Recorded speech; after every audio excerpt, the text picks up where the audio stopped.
నమస్తే. మీరు చూస్తున్నది లలిత న్యూస్. ఈరోజు మనం ప్రజాపాలనలో భాగంగా 29వ వార్డులో అంటే ఈ ward councillor CPM floor leader 29వ వార్డు సూర్యనపు సోమయ్య గారు వారితో ఉన్నాం మనం. సార్ చెప్పండి, ప్రజాపాలన కార్యక్రమం ఏ విధంగా కొనసాగుతుంది? ప్రజాపాలన 21 నుంచి 24 వరకు ప్రజాపాలన అని చెప్పి రాష్ట్ర ప్రభుత్వం నిర్వహిస్తుంది. అందులో భాగంగా ఈరోజు చివరి రోజు 29వ వార్డులో ఈరోజు జరుగుతూ ఉంది. ప్రజాపాలన అనేటువంటిది ఇక్కడ మీరు గమనిస్తున్నారు.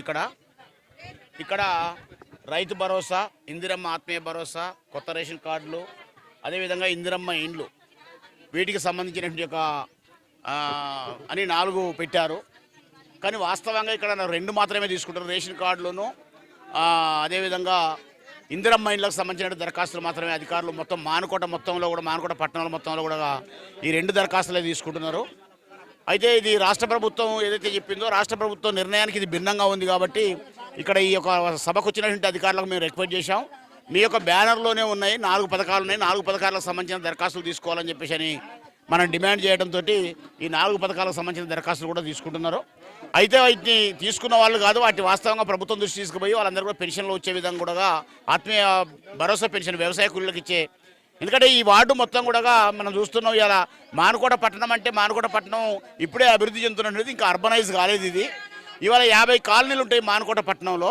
అదే కాకుండా విలీన గ్రామాలు 6 గ్రామాలు ఉన్నాయి, తండాలు ఉన్నాయి, దళితవాడలు ఉన్నాయి. అందరు పేదలు వ్యవసాయ కూలి పని చేసుకొని బతికేటువంటి పేదలు ఎక్కువ శాతం ఉన్నటువంటి పట్టణం మానుకోట పట్టణం. అది దానికి జిల్లా కేంద్రం అయింది, మున్సిపాలిటీ అయింది. దాంతో ఇలా జాతీయ ఉపాధి హామీ పథకం తీసేసారు. కాబట్టి జాతీయ ఉపాధి హామీ పథకం లేనంత మాత్రంలో వాళ్ళకు పెన్షన్ ఇవ్వకపోవడం అనేది వాళ్ళకి అన్యాయం చేసినట్టు అవుతుంది. కాబట్టి అర్బన్ పెన్షన్ పథకం కూడా ఒకటి తీసుకురావాల్సిన అవసరం ఉంది.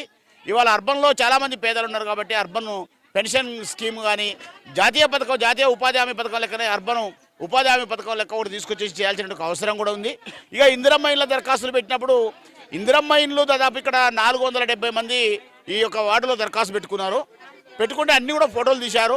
కానీ 200 మందికి సుమారు ఇండ్లు మంజూరైనట్టుగా ప్రకటించారు. కానీ ఇందులో అనేక మందికి దాదాపు 100 మంది అర్హులైన వారికి వాళ్ళ పేర్లు రాలేదు. ఇక్కడ వాళ్ళకి ఇల్లు లేదు, కిరాయికుంటున్నారు. సొంత స్థలం ఉంది, వాళ్ళకు రాలేదు. కిరాయిల్లు ఉంటారు, వాళ్ళకి జాగలేదు, వాళ్ళకు రాలేదు. వాళ్ళకు చిన్న గుడిసె ఉంది, వాళ్ళకి ఎప్పుడు కూలిపోతే తెలియదు. అవి సెలెక్ట్ చేయాలని ప్రభుత్వం చెప్పింది, కానీ వాళ్ళకు ఇల్లు రాలేదు. ఆ లెక్క ప్రకారంగా చూసినప్పుడు ఏంటంటే అన్ని రకాలుగా చూసినప్పుడు ఈ యొక్క ఇందిరమ్మ ఇండ్ల సెలక్షన్ అనేటువంటి దాంట్లో ఇక్కడ అధికారులు వాస్తవంగా ఇక్కడ వార్డు అధికారి అన్ని ఫోటోలు తీశారు. ఎందుకంటే మాకు కూడా సమాచారం ఉంది. కానీ అక్కడ వాళ్ళు ఎవరైతే లిస్టు కొట్టేటువంటి కాడ పొరపాటు జరిగిందా, లేకపోతే పై అధికారులే కావాలని కొన్ని కటాఫ్ చేశారా, ఒక మధ్యలో ఏదో గీత పెట్టుకొని కటాఫ్ చేసినట్టు చేసిరా, ఏం చేసిరా. కానీ నిజమైన లబ్ధిదారులకు, నిజమైన అర్హులకు ఇందిరమ్మ లిస్టులో పేరు రాకపోవడం చాలా దురదృష్టకరం.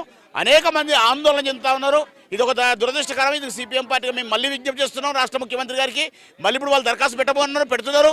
కానీ నిజమైన లబ్ధిదారులని ఒక అనర్హులకు ఇవ్వకుండా పర్వాలేదు, కానీ నిజమైన లబ్ధిదారులకు ఇవ్వకపోతే ప్రభుత్వ ఉద్దేశం దెబ్బతింటుంది. కాబట్టి వాళ్ళందరికీ కూడా లిస్టులో పేరు రావాలని చెప్పేసి మేము ఈ సందర్భంగా వారిని రాష్ట్ర ప్రభుత్వాన్ని ఒక వేదిక నుంచి డిమాండ్ చేస్తున్నాం. ఓకే అండి, ఇప్పుడు మీకు ఎవరికైతే లబ్ధిదారులు ఎంపికైనరో వాళ్ళ లిస్టు ఒక వార్డు కౌన్సిలర్గా మీకు ఇచ్చారు. మాకు లిస్ట్ ఇచ్చారు. ఆ లిస్ట్ ఇప్పుడు ఇక్కడే గ్రామసభలో చదివినిపించారు. గ్రామసభలో చదివించినంత మాత్రంలో అది కాదు కదా. మాకు అందరికీ ఇక్కడ నేను ఒక వార్డు కౌన్సిలర్గా ఒక 2 టర్ములు ఇక్కడ గెలిచినట్టు వార్డు కౌన్సిలర్గా నాకు ఇక్కడ ఏ ఇంట్లో ఎవరు పేదవాళ్ళు ఎవరు ఉన్నవాళ్ళని మాకు తెలుసు. కాబట్టి వాళ్ళందరూ ఇప్పుడు ఈ పేరు చదువుతుంటే ఒక పేరు చదవగానే పక్కన ఉన్న వాళ్ళు పేదవాళ్ళు కాబట్టి వాళ్ళ పేరు రాలేదని మాకు గానొస్తూనే ఉంది. వాళ్ళు ఇక్కడ ఆందోళన చెందుతూ ఉన్నారు. నిజమైన లబ్ధిదారులు వాళ్ళు, అటువంటి వాళ్ళు 100 మంది ఉన్నారు. ఆ 100 మంది పేర్లు రాకపోవడం అనేది వాళ్ళందరూ కూడా ఆందోళన చెందుతున్నారు. వాళ్ళందరూ కూడా రావాలని మేము డిమాండ్ చేస్తున్నాం. ఓకే అండి, ఇప్పుడు 6 గ్యారెంటీలు గవర్నమెంట్ అమలు చేస్తామని చెప్పేసి ప్రకటించింది. గతంలో కూడా 6 గ్యారెంటీలకు సంబంధించి అప్లికేషన్స్ కూడా తీసుకుంది. మళ్ళీ ఇప్పుడు కూడా అందులో చాలామందికి రాకపోతే మళ్ళీ అప్లికేషన్ పెట్టమంటుంది. ఈ 6 గ్యారెంటీల అమలులో కాంగ్రెస్ ప్రభుత్వం ఏ విధంగా ముందుకు నడుస్తుంది? 6 గ్యారెంటీలు ఆ రోజు ఎన్నికల ముంగట ఇచ్చిన మాట వాస్తవమే.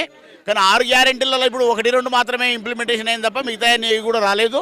వాస్తవంగా పోయినసారి ప్రజాపాలనలో దరఖాస్తులు రేషన్ కార్డు కోసం దరఖాస్తు పెట్టుకున్న వాళ్ళ లిస్ట్ రాలేదు. కేసీఆర్ ప్రభుత్వంలో ఆన్లైన్లో పెట్టుకున్న దరఖాస్తులు మాత్రమే వచ్చినాయి. ఏది రేషన్ కార్డు కోసం. ఇందిరమ్మ పథకం అనేది ఇందిరమ్మ గ్రామ సభలు ఏదైతే పెట్టారో ప్రజాపాలన గ్రామసభ, ఆ గ్రామసభల దరఖాస్తుల పేర్లు పెట్టి రాలేదు. రాకపోవడం వల్ల వాళ్ళు దాదాపు కేసీఆర్ ప్రభుత్వాలు కూడా 10 ఏళ్ల పాటు రేషన్ కార్డు రాలేదు.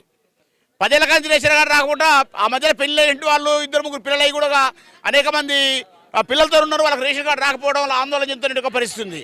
కాబట్టి వాళ్ళందరూ కూడా రావాలి న్యాయంగా. ఇప్పుడు కూడా రాకపోతే ఇంకెప్పుడు వస్తుంది వాళ్ళకు? ఇంకా 4 రోజులు అయితే వాళ్ళ వృద్ధాప్యాలకు వచ్చే పరిస్థితి ఉంది. వాళ్ళ పిల్లలకు చదువులకు సర్టిఫికెట్లు కావాలి, వాళ్ళ పిల్లలకు స్కూళ్ళకు కావాలంటే సర్టిఫికెట్లు కావాలి, లేదా వాళ్ళకి ఆధార్ కార్డు కావాలి, లేదా వాళ్ళకి ఏదైనా కావాలన్నా కూడా రేషన్ కార్డు అనేది ఒక మస్ట్గా ఉంది. ఇవాళ పేదలకు ఏదైనా సంక్షేమ పథకాలు వర్తించాలంటే రేషన్ కార్డు అనేది ఒక మస్ట్గా ఉంది. కాబట్టి వాళ్ళ దరఖాస్తు ఇందిరమ్మ ప్రజాపాలనలో ఏ దరఖాస్తు అనేది పెట్టిరో వాళ్ళ లిస్టు బయటకు తీసి వాళ్ళందరికీ తెల్ల రేషన్ కార్డు ఇవ్వాలనేది మా యొక్క డిమాండ్. ఓకే, సిపిఎం పార్టీగా మీరు ఈ ప్రజలకు సంబంధించిన ఒక ప్రతినిధిగా మీరు ప్రభుత్వాన్ని ఏం డిమాండ్ చేస్తారు? మేము ఒకటే కోరుతున్నాం, ప్రభుత్వం 6 గ్యారంటీలు కనుక ఏదైతే ఉందో వాటిని ఇంప్లిమెంటేషన్ చేస్తే అంతకంటే గొప్ప విషయం ఇంకోటి ఉండదు. ప్రభుత్వాన్ని మేము మద్దతు ఇస్తాం, ప్రభుత్వాన్ని మేము పొగుడుతాం కూడా, ఎందుకంటే ఆ సంక్షేమ పథకాలను ఇస్తే.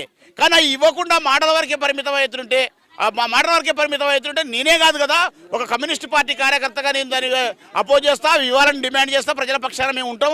అదే కాదు ప్రజలకు భద్రత కూడా మీరు కోల్పోతారు కదా. కాబట్టి ఆ రకంగా మీకు నష్టం జరుగుతుంది. కాబట్టి ఆ రోజు మీరు ఇచ్చిన 6 గ్యారంటీలు అవుతున్నాయో అవి కూడా అమలు చేయాలని మేము డిమాండ్ చేస్తున్నాం. చూశారు కదా, సిపిఎం మున్సిపల్ ఫ్లోర్ లీడర్ 29వ వార్డు కౌన్సిలర్ సూర్ణపు సోమయ్య గారు ఖచ్చితంగా అర్హులు కాని వాళ్లకు, అనర్హులకు ఎక్కువ మందికి సంక్షేమ పథకాలు వాటిలో లిస్టులో పేర్లు వచ్చాయి. అసలైన అర్హులు 100 మంది, కనీసం ఇల్లు కూడా లేని, జాగా లేని నిరుపేదలు ఉన్నారు. వారి పేర్లు ఆ జాబితాలో రాలేదు. దీంట్లో కొంచెం ప్రభుత్వ ఉద్దేశం బాగున్నప్పటికీ ఇక్కడ లోకల్గా వచ్చేసరికి అధికారుల తీరు కొంచెం ఇబ్బందికరంగా ఉంది. నిజమైన అర్హులు లబ్ధిదారులు ఎవరో ఇక్కడ ఉండే ప్రతినిధుల ద్వారా సమాచారం తీసుకుంటే క్లియర్గా తెలుస్తుందని చెప్పేసి సోమయ్య గారు అన్నారు. కాబట్టి ప్రభుత్వం కూడా స్పందించి నిజమైన పేదలకు, అర్హులైన వారికి ఖచ్చితంగా సంక్షేమ పథకాలు ఇవ్వాలని కోరుతున్నారు. కెమెరామెన్ అరవింద్తో ప్రసాద్, లలిత న్యూస్. మరిన్ని అప్డేట్స్ కోసం మా ఛానల్ని సబ్స్క్రైబ్ చేయండి. ధన్యవాదాలు.